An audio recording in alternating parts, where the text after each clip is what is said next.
So we just finished our embryology, day 3, morning. And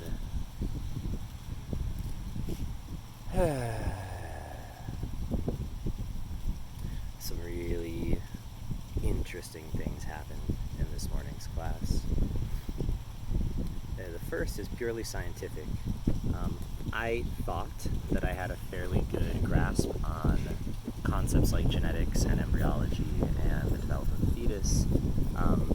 I did take courses on this called Life Sciences at Harvard University, and I felt that they gave us a pretty broad overview of how life works, including genetics and reproduction and replication of cells and different types of life, etc. But the thing they did not share during the genetics module is that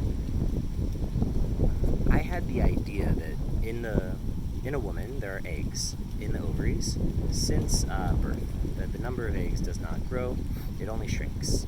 And I imagined that each egg was like a sperm, that it contained 23 chromosomes, half of the mother's genetic code, and that all 10,000 eggs or whatever there are inside the mother are different from each other already. In fact, this is wrong. Each egg contains a full complement of chromosomes, all 46, the mother's entire genetic code. And if it so happens that a sperm penetrates the corona radiata, the radiant crown that surrounds the egg, and attaches to the egg cell wall and is then drawn into the egg, the moment that the sperm enters the egg cell, the sperm creates a membrane around itself and forms all of its genetic code, which was stored in a very tight ball. It expands and then forms into 23 chromosomes. Now, this formation of chromosomes is predetermined by the genetic code in the sperm. It doesn't make any choices at this point. It just forms the chromosomes as per the DNA that it contains. The egg, recognizing that this process has started, then takes her full set of chromosomes, divides them, chooses one half, and uses that half to connect to the sperm. The egg does not contain a set of 46 chromosomes at the start. It contains the genetic code required to create 46 chromosomes, and it only creates, I believe, 23 functional chromosomes. And based on what Sasha was saying today, the other DNA is just discarded and not used to form chromosomes, and so now the egg has 23, and the sperm has 23, and they come together, and they create a new thing that is not either of them, something totally unique. And the theory, or the possibility that exists because of this process biologically, is that the egg can sense the sperm, potentially even detect its genetic code, and choose from amongst her full set of chromosomes which allele for each gene she's going to use to construct her chromosomes. And hypothetically, she could choose a different base pair, a different codon, for each gene that would best complement towards the sperm, whatever the sperm happens to have brought. If this is the case, then it's not really a 50-50 chance that you get a certain trait, or sometimes a 25% or 75% chance that you receive a trait. If it's totally random, then yes. In plants, I believe it is like this. Truly, if you take two heterozygous plants that have a recessive allele and a dominant allele, you breed them together, 25% of the offspring will have the recessive gene, and 75% will have the dominant gene.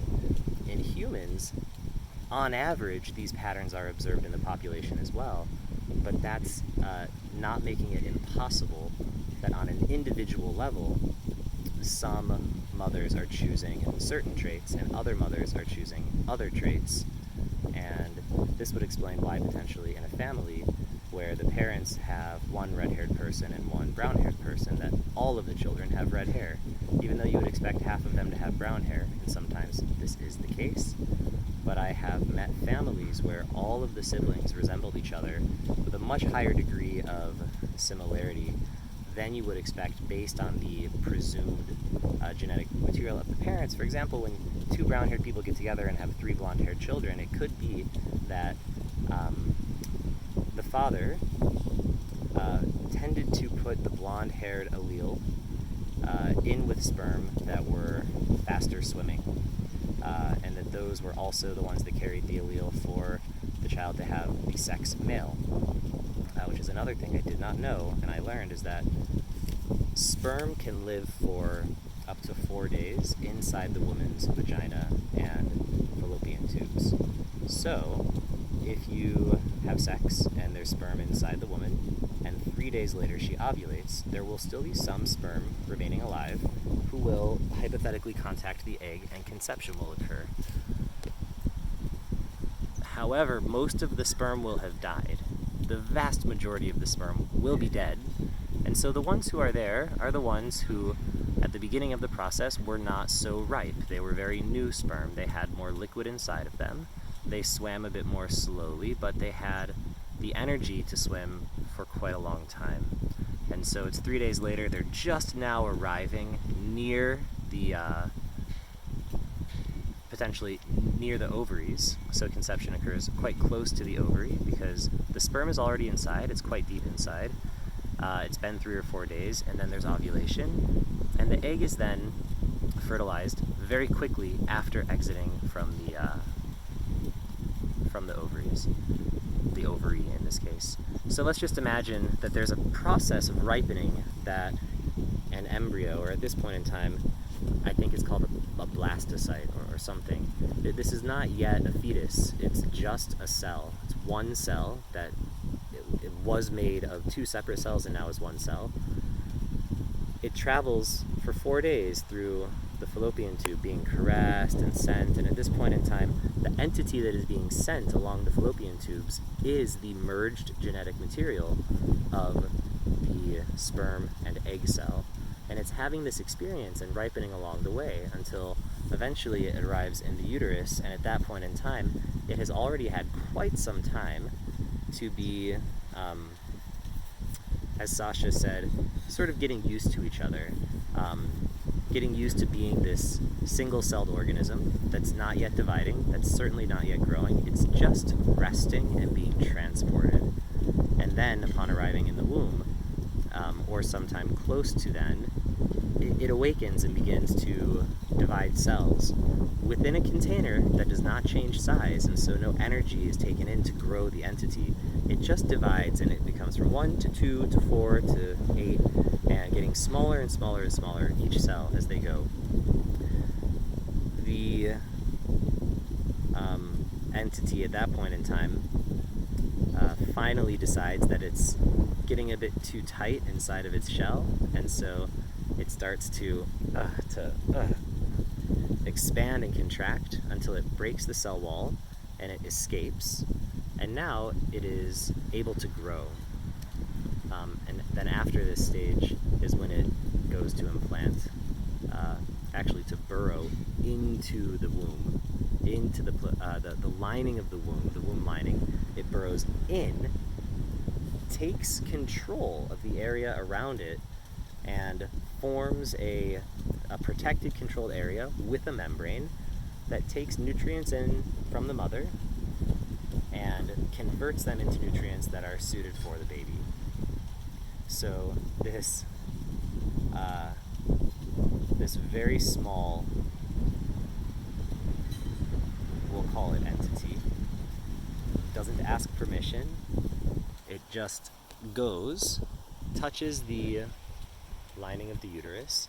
The uterus detects it and allows it in, and it burrows in, and then it creates a placenta. The placenta is its environment. It's its home. Everything around it is already, we'll say, compatible with its genetic material and its genetic needs. So, existing for a very short time inside the placenta, having used its genetic material to take over the resources that are available to create its ecosystem, then the entity exits from the placenta back into the womb, but leaves itself a a tube back into the placenta, which continues to do all of its processes and to feed the fetus during its development.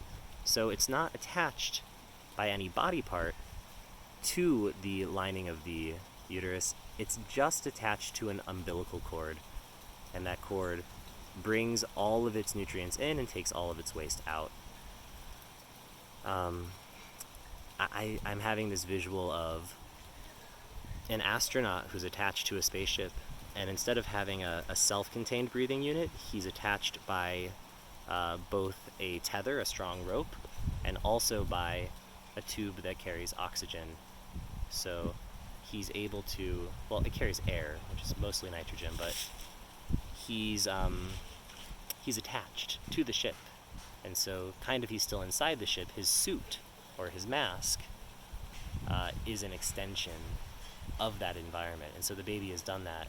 And we do the same thing when we dive, and rather than use a tank, we dive underwater and we use a hose that goes to the surface and breathe in this way. Which I've never done, but I know that it is possible to do, to pretty significant depths. So a lot to think about today. And I decided to sit down and just draw my emotions. And I wasn't quite sure what my emotions were because they've been complicated.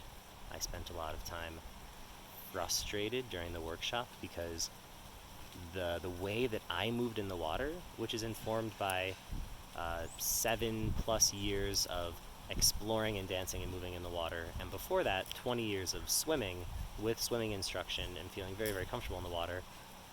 These exercises we're doing in the water, if everyone is relaxed and understands the basic concept of the reaching and pulling and using the body to create spirals, it's possible to do some really, really interesting things where the egg, the person who's representing an egg, can be curled into a tiny, tiny ball and totally relaxed and be just moved through the water effortlessly in spirals, taken from one place to another, transported through the fallopian tubes by I forget what they're called, but they're little hairs that reach out from the wall of the tubes, and they just touch, and they give just a whoosh, you go that way. And each one just has the tiniest opportunity to brush, but when thousands and thousands of them do this tiny movement together, especially because water has momentum, it creates a lazy river for the baby where they just spin and all the way down through. Now I noticed that I've been using the word baby interchangeably for entity or for fetus. For me, it doesn't really matter, because we understand that we're talking about a potential new life. Whether it, for example, Sasha was giving the example that fertilization can occur.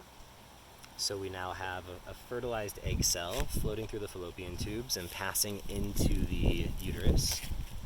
And at that time, in order to live, the entity, the fertilized egg, needs to divide and then to break out of a shell. And to break out of the shell requires energy, and it requires that there's a certain motivation that the entity decides, that it makes a decision. I want to live, and so I'm doing it. And that this is basically an opportunity for any entity that lacks the will to live to simply pass through the uterus and out. And in this case, with the fertilized egg having not implanted itself into the lining of the uterus, technically speaking, the woman was not pregnant.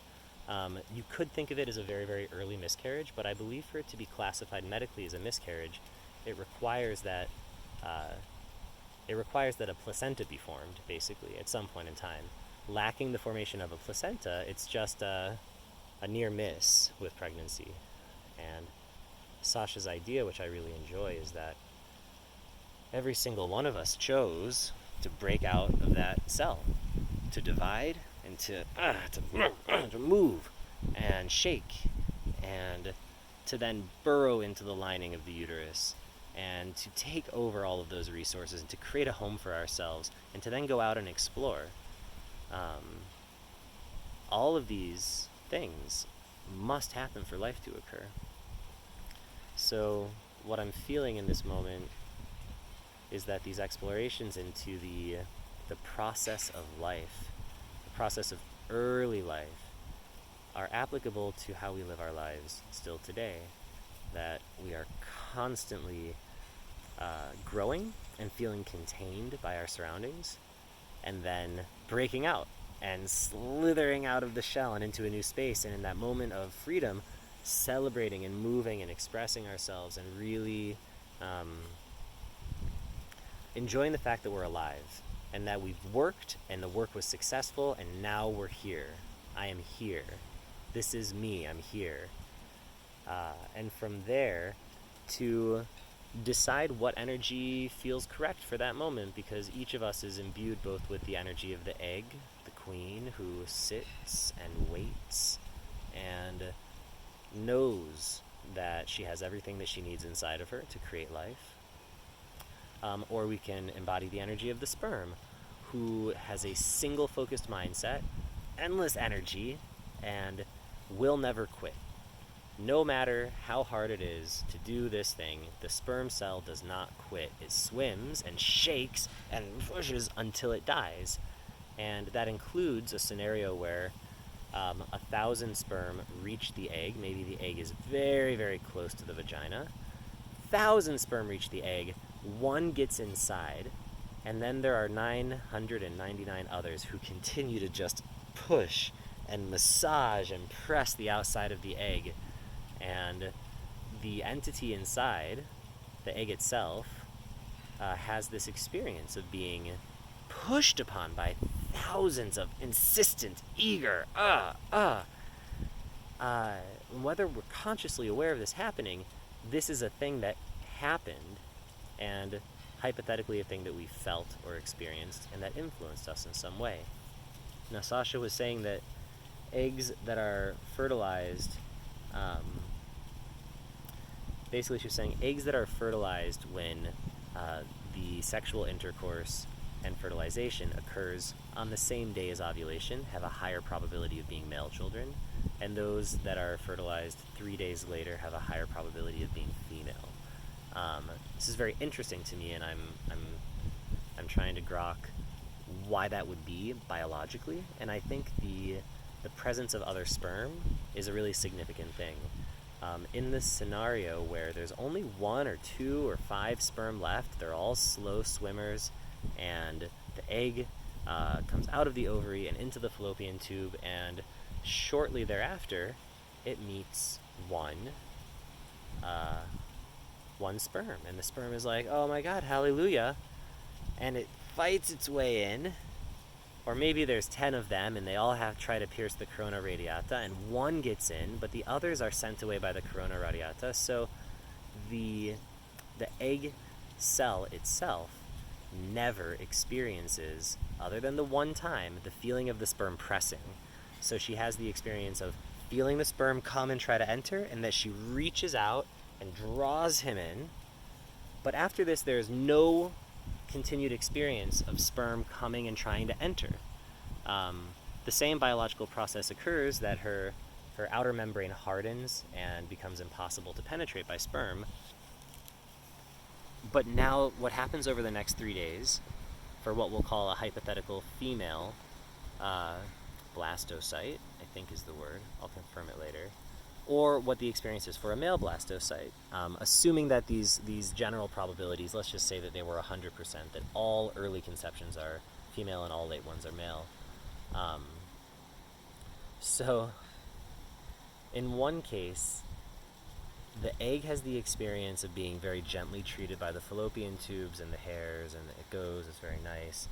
Then conception occurs, and then there's days, potentially 2 to 3 days of other sperm just trying super hard to get inside and failing and dying. And so the sperm and egg cell, the fertilized egg, has the experience of their brothers dying in front of them as an act of service, as a sacrifice. Because the fertilized egg is half sperm, and that sperm part can with consciousness experience the valiant effort and demise of all of his brothers. So there are thousands and thousands and thousands of sperm in every ejaculation. So that's interesting from his perspective. Wow, I made it, and now I have this experience of all of you dying. Even if he's not consciously thinking it, I'm talking about the deep unconscious mind and things that a normal human would never access without a lot of meditation and self-reflection. Wow, I made it, everyone else died. When this happens in real life, people develop sometimes a syndrome called survivor's guilt, where instead of enjoying the life that they have, they feel super unworthy, that they're the one who lived and everyone else died. In some religions that have been practiced for the past 2,000 years, the concept that you are born with sin is very compatible with this. You've already betrayed the family by being the one who won. Maybe you swam faster than you were supposed to because we had a plan, we were a team, and you jumped out ahead and you got the egg. And so this question of, do I even belong here? Do I have the right to be here? Is this a privilege that I've earned, or is it something that I've usurped or stolen in some way? So that's one experience. And that, I feel, is compatible with male or masculine energy as it's conceptualized in our modern culture. That men who are embodying the sperm energy tend to get ahead in life. They get promoted. If you ask insistently for what you want, you'll get it a lot more often than if you don't ask. So there's this one option. The other option is that the sperm has swam and swam and swam and swam for 3 or 4 days, and during this process of travel, most of the sperm's brothers have died. Some of them died early on. The ones who were towards the outside of the pack were killed by the acidity in the vagina. And then the ones who weren't fast enough and got stuck at the back, they died as well. The ones that were too fast, they got out in front, and they were detected by the body's immune system and killed as invaders. And so the ones who managed to make it deep, deep, deep, deep into the fallopian tubes are the ones that were swimming at an average to slow speed. They were in the center of the pack, and all of their brothers literally surrounded them with a wall of bodies that died to protect them. And so upon arriving at the egg, there's no guilt at this point in time. There's duty, honor, and responsibility. Everyone died for me to make it here. I can do it. And maybe there's 10 sperm left, and suddenly the egg appears, and the egg has just been released from the fallopian tubes. Well, this is the moment that they all go for it, and burrowing through the corona radiata, maybe 9 of them die, 1 makes it, and that one becomes a life. And then, for 3 to 4 days, this fresh new life is so gently carried along the battlegrounds and the mycelium. I'm using mycelium. I know